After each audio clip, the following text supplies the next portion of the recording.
Hi, this is the Rusted Willow, and my name is Tammy. If you like DIYs, hauls, flips, and everything farmhouse, you are in the right place. Oh my God, babe, I'm so exhausted. Why? What have you been doing all day? Shopping at Dollar Tree, duh. Okay. Why are you dressed like that? Why do you ask? Because you look bougie as hell? Well, I am a real housewife. On a dirt road? This is the Real Housewives of Craft Country. Okay, time to craft, y'all. Well, that was fun. All right, on to DIY number 1. So this first DIY, I am going to show you how I make my wreaths. Now this is leftover ribbon. I never get rid of my ribbon. Whenever I make a wreath, I just cut a bunch of ribbon into strips, and these are about 8 to 9 inches. And it doesn't really matter. I'm not really precise on my measurements, and I'll show you why. Because this wreath that I make is the easiest wreath ever, and you don't have to be exact on your measurements. There's no reason for that. So this is how I do it. I just roll out my ribbon, and I'm just going to use an older piece that I already cut for a pattern.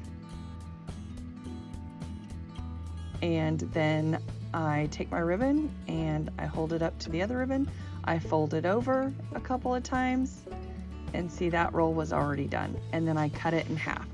And then I go ahead and dovetail the ends so that I don't have to do that later. I do that all up front. And now for the deco mesh, and you can see, back to the ribbon, you can see that I have all my ribbons cut and they're kind of piled up and separated. So for my deco mesh, I just lay out, that's a ruler and it's 12 inches. So I do about 12-inch strips, and this first deco mesh that I'm cutting is like a 10-inch roll. But you can see that I also have that larger roll from Dollar Tree. So I just went ahead and cut up all the deco mesh because you don't want to sit through all that. It does take a while to get all that cut. And I'm using my Bodabra thing. I don't know what it's called. I'm pretty sure, excuse me, that it's a Bodabra. And I just scrunch up all my pieces of deco mesh, and I alternate, and I don't really put it in any certain order except for the 12-inch, or the 24-inch deco mesh. I fold that in half and I scrunch it up and I put that to the back. That is going to be the fullest, so I put it always in the back.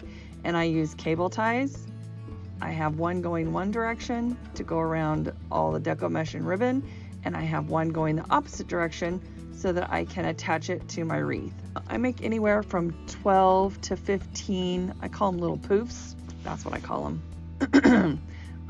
That's not the technical term, but that's my technical term. So I make all these little ribbon poofs with deco mesh, and I layer all the ribbon. Now, if you guys want to see this like in slow motion or more detail, please let me know in the comments, because I didn't figure you guys would want to sit through watching me make all these, because it is a little bit time consuming. But once you get all the poofs made, you just put it on the wreath form. And I'm using an older wreath form, one of those ones that you can get from Hobby Lobby that has the little ties on it, and I just cut those off. I want to get these older wreath forms used up since I'm cleaning my craft room, and I want to get those used up and out of the way.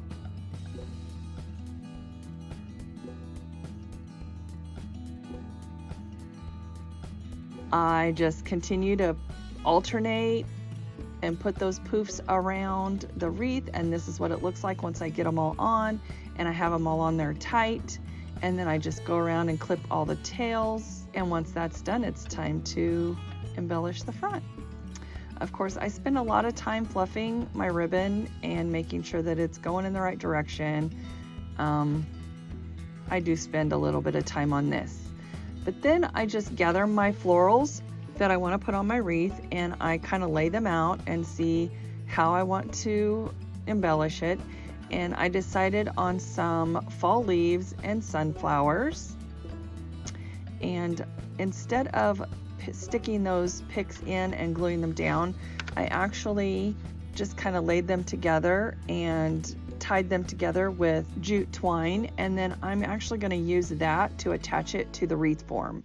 That way, if I ever want to take this off and redo it or change out the leaves, I can just cut that off of there. So I either use cable ties or jute string, and sometimes I use, what's that called? Fishing line.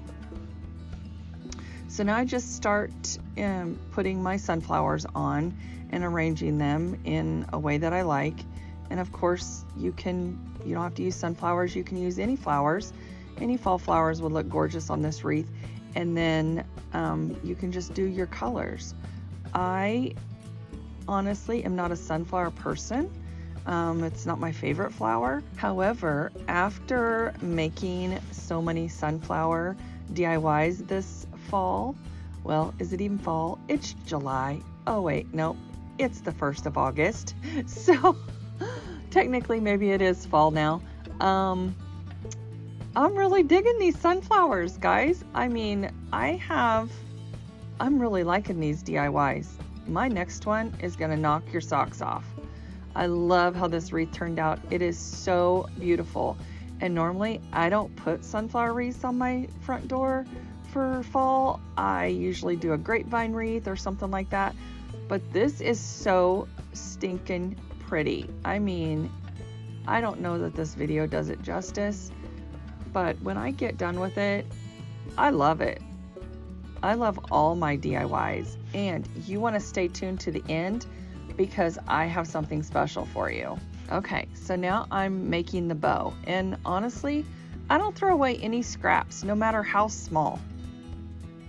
I just start layering the bow, and this ribbon right here is actually, I got it at a thrift store, the whole roll for $1. It has wire through it, and I think it's for like upholstering furniture is what I think it's for, because that's what it reminds me of. I don't know what that stuff is called, but that's what it reminds me of. So I just this ribbon here, the sunflower ribbon, I got from Walmart.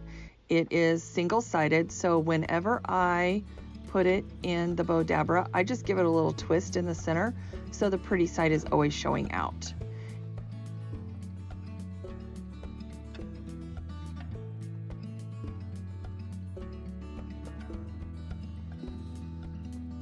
And then here I am using my zip tie to get it as tight as I can, and then I start fluffing, like fluff, pull, fluff, pull. All right, guys, if you haven't subscribed to my channel, I would love it if you would go down and hit that subscribe button.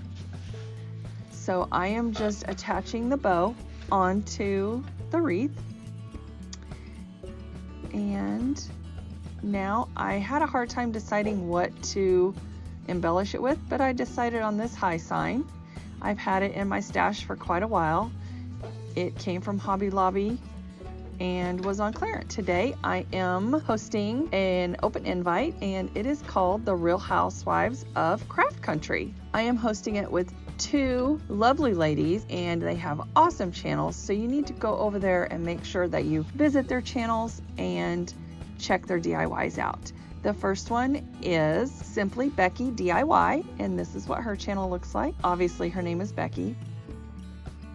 This is Leah's channel, JunkerNecker. And guys, this is an open playlist, so the link to the playlist will be listed down below in my description box and pinned in my comments. So make sure you go and check out all these wonderful creators that have joined our collab this month and check out what they've made for us. On to DIY number 2. Okay, so I'm taking this sign from Dollar Tree, and I am going to make it my own. I'm just removing all the tag and the little hanger thing, and I don't even bother sanding this down because it's gonna be covered up anyway. I'm just covering this in my favorite red paint. If you've watched my channel before, you will know what color that is. I am giving it 3 good coats of red, and it turns out gorgeous.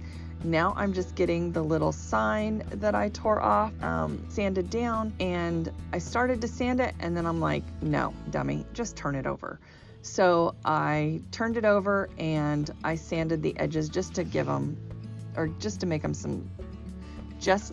smooth, because they had some paper hanging over. So now I'm gonna go in and just put the details in on this car. And I love the red color. It's kind of like a rusty red. I don't know. I just cannot get over this red. Okay, so I am using Plaid's Folk Art in ink to do some of the detailing. And while you watch me do the detailing, I just want to tell you this collab, Real Housewives of Craft Country, I thought it would be fun if we kind of talked about where we lived and where we were from and did crafts based on that.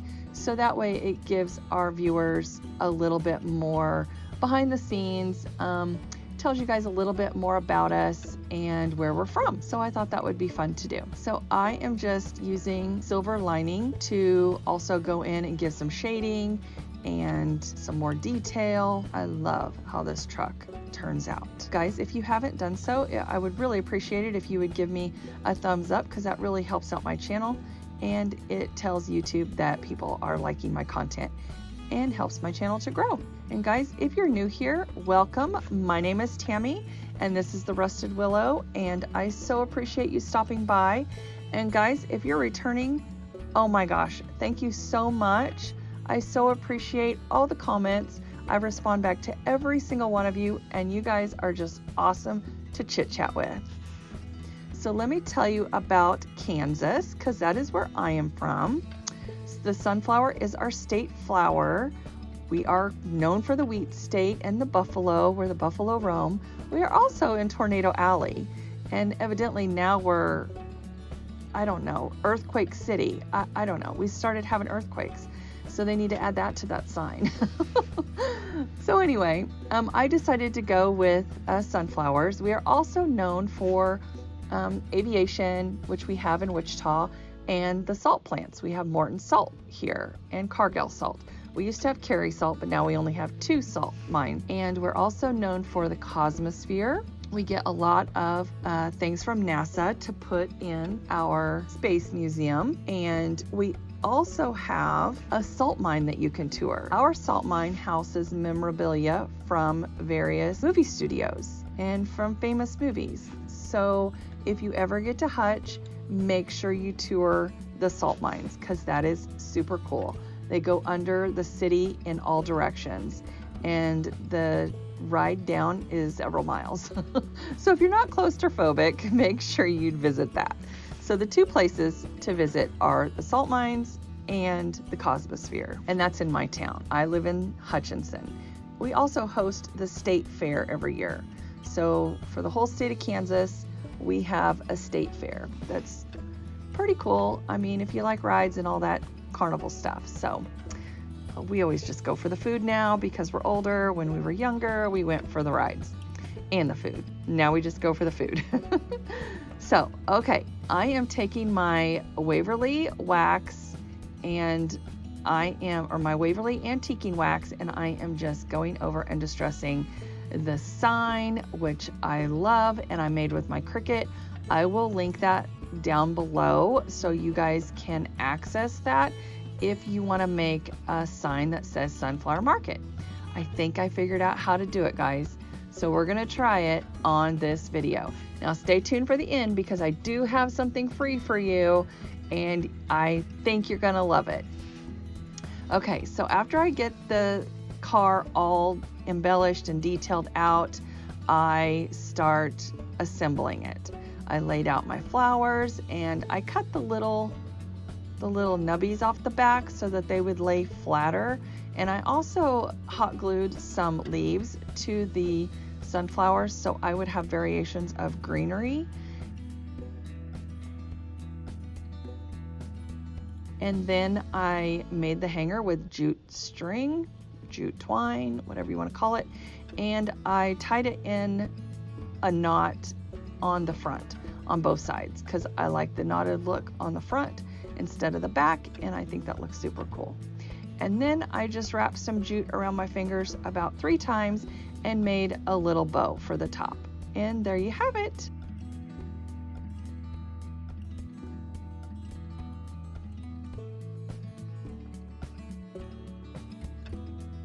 Okay, I also burn off the fuzzies.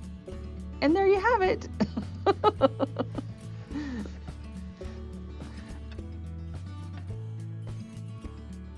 All right, guys, on to DIY number 3. This is a Rae Dunn sign that I got at Goodwill for, I believe, 99 cents. It was either 99 cents or $1.99. And I thought, you know what? That's super cute. Evidently, nobody's into sanitizing anymore because I got 2 of them. And so I just gave this a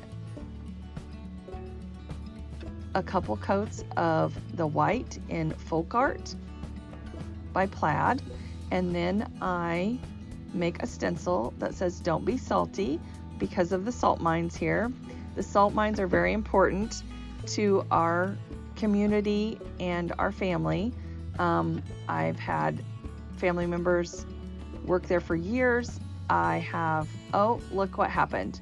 I have family members retire from there, and so the salt mines have been very important to our family. Plus, they employ hundreds of employees in our community.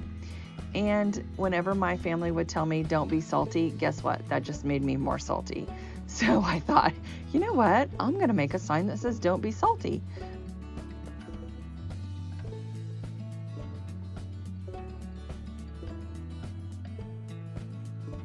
I have some free printables for you guys. Look at what I designed on Canva. Now, I am going to leave the links down below so you can download them in whatever color you want. So I always take my prints to Office Depot and have them printed out as a blueprint. I think they're called engineering prints, and it only costs about $5 or $6. And I made these in 4 different colors for you. There's gray, green, navy, which is the hot color for fall, and a rusty brown color, or like a rust color. And I hope you enjoy them. All right, guys, now it's time for the final reveal.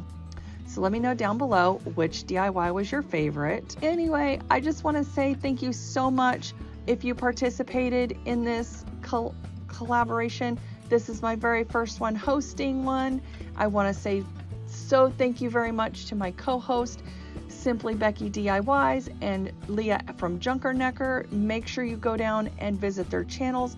They will be linked below, along with the playlist of all the ladies that collabed with us on this, the Real Housewives of Craft Country. And let me know, guys, where your craft country is. I am so interested in knowing my viewers and knowing where you guys are from.